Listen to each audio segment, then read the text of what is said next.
Hey Jamie, how you doing? Good. How are you doing? I am doing really good. So I know this was the inaugural year of the PWHPA.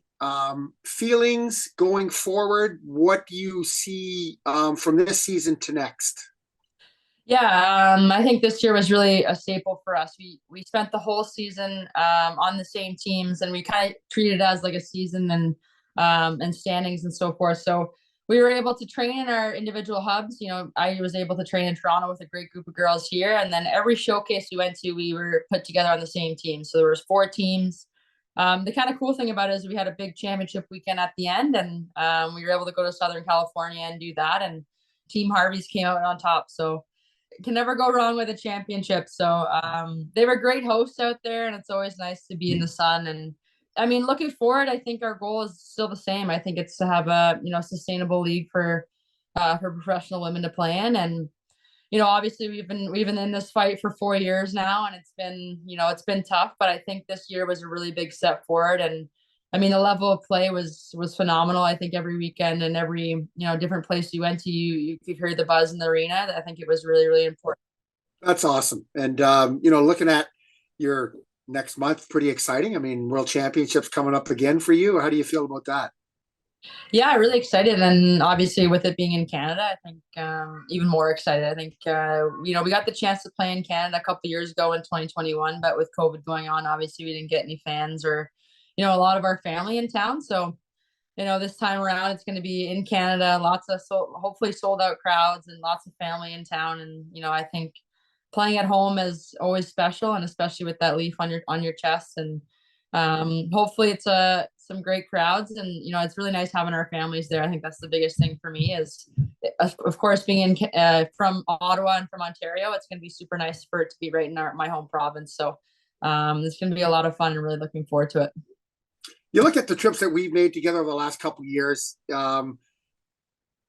Did you see yourself ever playing that type role as you went through your minor hockey and college career where you could impact a young woman's career in the sport? No, to be honest, I don't think so. I think, growing up, I had some role models like that. I looked up to the Jana Heffords and Carolyn Millettes and, players like that. And I think, I don't take it for granted one bit is, maybe even the small conversations we can have on those trips can make a huge difference. And maybe it's not even about hockey. It could be about life, and could be about something small that maybe makes their day or their week. And I know as a young woman growing up, I always remembered conversations like that. So I always enjoy the trips, and just even maybe making an impact in where you don't even realize it. So I think it's really important, and I love doing them. We're here for a specific reason, and I'm not sure if you know, but we last year created the Bryan Trottier Most Valuable Indigenous Hockey Player Award, and it was given to Brandon Montour. And this year we're presenting it to you.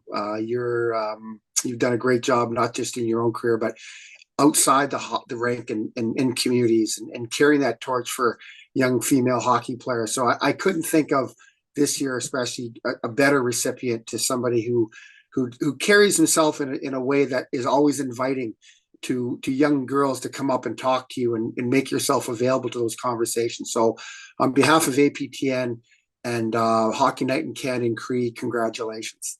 Thank you very much. That's what an honor. I think obviously I've been being a part of some of these, trips with you and Brian actually. And he's a great human being, the way he carries himself. And I think the coolest thing about him is he's very approachable and wants to, share his story. And anyone who wants to hold his a million Stanley Cup rings, he always shares those. And he's just a very humble human being, and what an honor to have this award. And just trying to make an impact any way I can, whether it's small or big. I think it's really, really important and can go a long way. And wow, thank you very much. This is awesome.